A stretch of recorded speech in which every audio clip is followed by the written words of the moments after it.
Our reporter Peladi Setusa is out and about gauging how commuters are feeling about this. Peladi, a very good morning to you.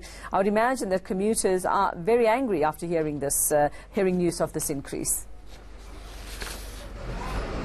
Morning, Iveka. That they are. A lot of them have said to us that even though it's only a between R2 and R5 increase, it does all add up, especially if you're buying a weekly or monthly ticket and have to do so on a regular basis. Now, we've positioned ourselves near the ticket office to try and see some of these people who have to buy these new tickets, and we're going to try and chat to them just to find out how they're feeling. So let's just walk over. I don't want to startle anyone, you know, especially if people are taking out money, but we'll just sort of wait patiently as they get their purchase done before we talk to them. So let's just give this lady a chance. They're still handling her ticket. While you're waiting, Peladi, we understand that the bus company is saying that this is due to fuel hikes, but we know that the price has come down recently. So do we believe that that is the only reason?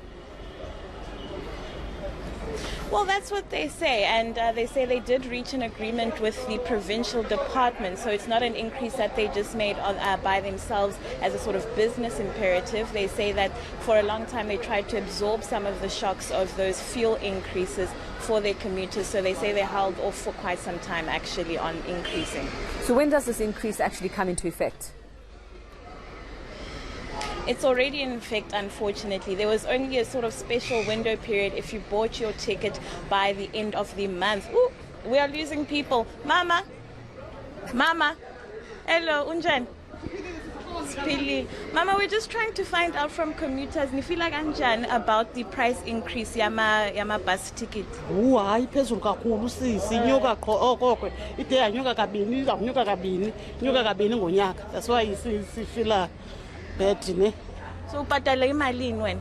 Ubhadala 158 for weekly or monthly? Weekly. Okay. So this lady, Uveka, just saying to us that she feels very, very bad because the prices keep going up and she has to pay a lot more than she expected. But again, this is still cheaper than a lot of the train tickets, the weekly and monthly train tickets that people could purchase. And again, we know those issues that Metro Rail has all the time. So people would rather pay, the increased fares on this side on Golden Arrow for a service that they know will show up in the mornings and when they need it in the afternoons. Well, Peladi, for those of us who are not familiar with the transport options there for those living in Cape Town, Golden Arrow bus service can't be the only bus service that runs.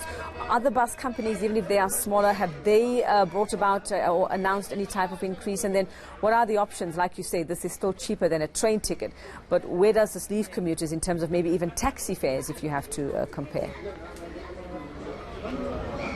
So the thing with buses in particular, my city is the only other alternative, but the routes aren't as convenient as Golden Arrow bus routes and aren't as expansive as yet. It is also a little bit more expensive, so people do choose Golden Arrow for reliability and affordability. So the options that are open to people that are cheap and reliable are very few to none actually. So basically, commuters have no choice. I mean, Golden Arrow bus service does this and they have nowhere else to go, so they will have to fork out this money. Essentially, Uveka, and that's the unfortunate thing, because you do have to get to work, you do have to get to school, then you have to pay for it. Okay, thanks very much. We'll leave it there for now. Peladi Setusa, we'll give you a chance to maybe catch more of those commuters, see how they're feeling about this unexpected fare price increase. Well.